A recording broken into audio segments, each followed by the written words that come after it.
بسم اللہ الرحمن الرحیم۔ ایک دفعہ ایک عورت سلطنت اسلامیہ کے سلطان عبد المجید کے پاس مقدمہ لے کر حاضر ہوئی اور کہا، سلطان محترم، ہمارے گاؤں کے ایک قاضی صاحب کے پاس میں ایک مقدمہ لے کر گئی تاکہ قاضی انصاف پر مبنی فیصلہ کرے اور یہ فیصلہ انصاف کے مطابق ہو، لیکن بدقسمتی سے جب میں عدالت میں قاضی صاحب کے پاس پہنچ گئی تو اس وقت قاضی صاحب عدالت میں اکیلے تھے۔ قاضی صاحب میری حسن کو دیکھ کر دل میں کچھ محسوس کرنے لگا اور پاگل ہو گیا۔ قاضی صاحب نے مجھے اور نظروں سے دیکھنا شروع کیا اور وہ مجھے گناہ کرنے پر مجبور کرنا چاہتا تھا۔ مجھے بدکاری کی دعوت دے دی۔ میں ایک نیک اور پاک عورت ہوں اور میں نے قاضی صاحب سے بدکاری کرنے سے انکار کر دیا۔ پھر قاضی صاحب سے کہنے لگا، اگر تم نے میری بات نہ مانی تو میں یہ فیصلہ تمہارے حق میں دینے کی بجائے تمہارے خلاف کر دوں گا اور میرے فیصلے کے نتیجے میں تمہیں بہت بڑی سزا ملے گی۔ سلطنت اسلامیہ کے سلطان عبد المجید نے اس عورت سے کہا کہ پہلے یہ بتاؤ کہ تمہارا مقدمہ کیا تھا اور تم قاضی صاحب کے پاس کیا مقدمہ لے کر گئی تھی؟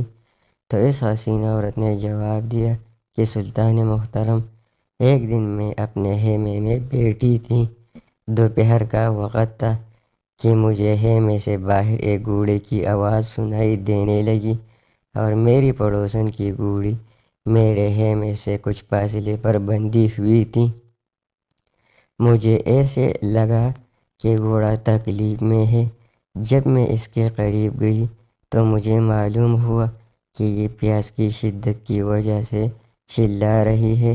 اس کے بعد میں سیدھا اپنے خیمے میں چلی گئی، پانی کا برتن اٹھایا اور اس کے سامنے رکھ دیا۔ اس کو پیاس کی شدت نے کمزور کر دیا تھا۔ اس نے فوراً وہ سارا پانی پی لیا، لیکن بدقسمتی سے اس پانی میں ایسی زہریلی چیز گر گئی تھی کہ اس پانی کو پیتے ہی اس کا موت فوراً واقع ہوئی اور بدقسمتی سے میرے ساتھ یہ حادثہ پیش آیا۔ جیسے ہی یہ خبر میرے پڑوسن کو ملی تو اس نے چیخنا چلانا شروع کر دیا۔ اس نے کہا کہ تم نے میری گھوڑی کو زہر دی ہے۔ میں اسے مطمئن کرنے کی کوشش میں لگی تھی کہ میرا ایسا کوئی ارادہ نہیں تھا۔ میں تو اس کو پانی پلانا چاہتی تھی۔ مجھے نہیں پتا کہ اس کی موت کیسے ہو گئی، لیکن وہ نہیں مان رہی تھی اور کہتی تھی کہ تم نے اسے زہر والا پانی دیا ہے۔ پھر میری پڑوسن نے میرے خیمے کے ساتھ بندھی ہوئی میری قیمتی گھوڑی کھولی اور اپنے ساتھ لے گئی اور ساتھ یہ بھی کہا کہ جب تک تم میری گھوڑی کی قیمت ادا نہیں کروں گی اس وقت تک تمہیں تمہاری گھوڑی نہیں ملے گی۔ اور میں یہی مقدمہ لے کر قاضی صاحب کے پاس پہنچ گئی اور قاضی صاحب سے کہا کہ آپ انصاف پر مبنی فیصلہ کریں، کیونکہ میں نے جان بوجھ کر اس گھوڑی کو زہر نہیں دی۔ یہ ایک حادثہ تھا۔ جب میں عدالت پہنچ گئی تو قاضی صاحب عدالت میں موجود نہیں تھے۔ اس کے محافظوں نے بتایا کہ وہ قبیلے جا چکے ہیں۔ میں سیدھا قاضی صاحب کے خیمے کے دروازے پر پہنچ گئی، قاضی صاحب سے اجازت چاہی اور خیمے کے اندر چلی گئی۔ میں نے سارا واقعہ تفصیل سے قاضی صاحب کو بتا دیا، لیکن وہ صاحب مجھے دیکھ کر میرے حسن کا دل دادا ہو چکا تھا اور میرے جسم کو اور نظروں سے دیکھنے لگا۔ پھر قاضی صاحب نے کہا کہ اگر تم کچھ وقت میرے ساتھ بستر پر گزارو تو میں تمہارے حق میں فیصلہ سنا دوں گا۔ جب میں نے اس فیصلے سے انکار کر دیا تو وہ زبردستی کرنے لگا۔ اس نے خیمے کا دروازہ بند کر کے میرے ہاتھ پاؤں کو رسیوں سے باندھ کر اور میرے منہ میں کپڑا رکھ کر میرے ساتھ زبردستی زنا کرنے لگا۔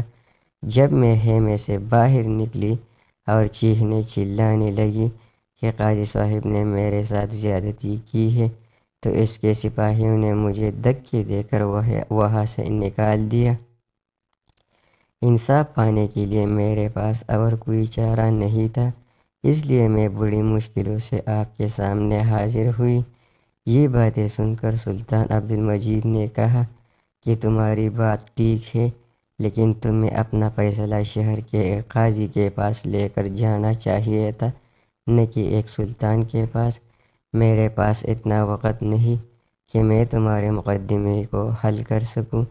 میں قاضی کو پیغام بھیجتا ہوں کہ وہ تمہارا فیصلہ انصاف کے مطابق کر سکے۔ تو عورت سلطان سے کہنے لگی کہ قاضی صاحب، کبھی ایسا ہوا ہے کہ چور نے چور کو پکڑا ہے یا کبھی مجرم نے مجرم کو پکڑا ہے؟ یہ سن کر سلطان عبد المجید نے کہا نہیں۔ تو پھر عورت کہنے لگی کہ ایک قاضی دوسرے قاضی کے خلاف کوئی فیصلہ دے گا اور دوسری طرف ایک عام عورت۔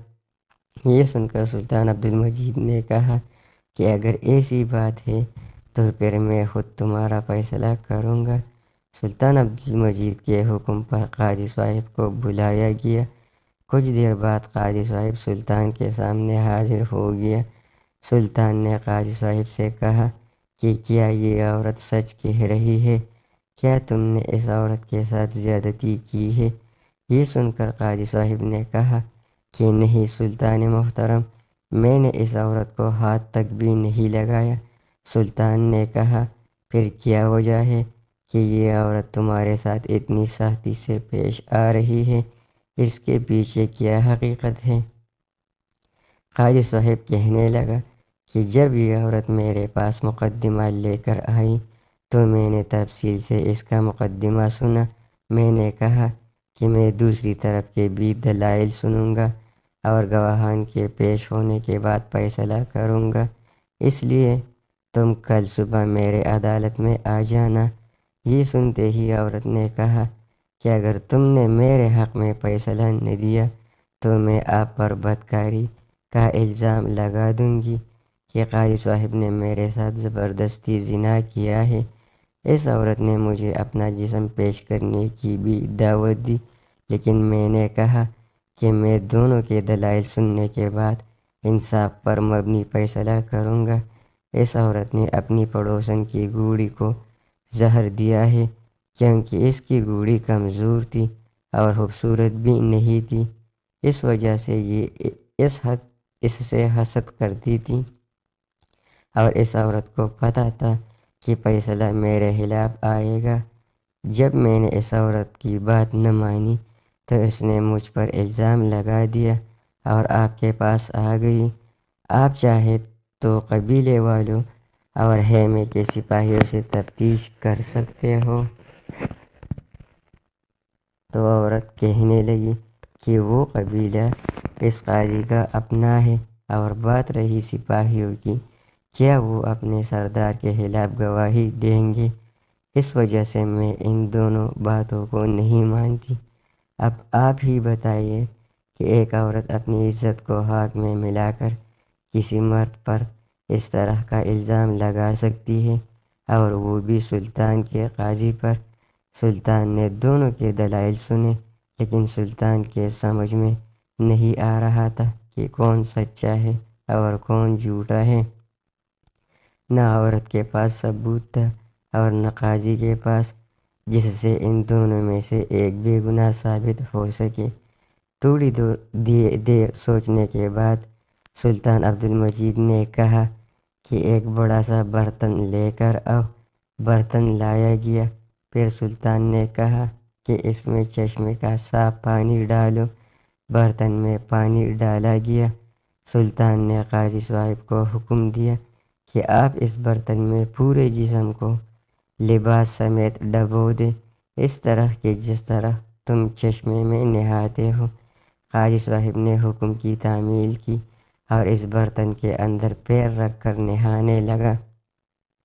تمام درباری حیران تھے کہ سلطان کیا کر رہے ہیں۔ اس کے بعد سلطان عبد المجید نے حکم دیا کہ میرا ذاتی گھوڑا حاضر کیا جائے۔ گھوڑا سلطان کے سامنے حاضر کیا گیا۔ سلطان نے کہا کہ وہ پانی والا برتن میرے گھوڑے کے سامنے رکھو۔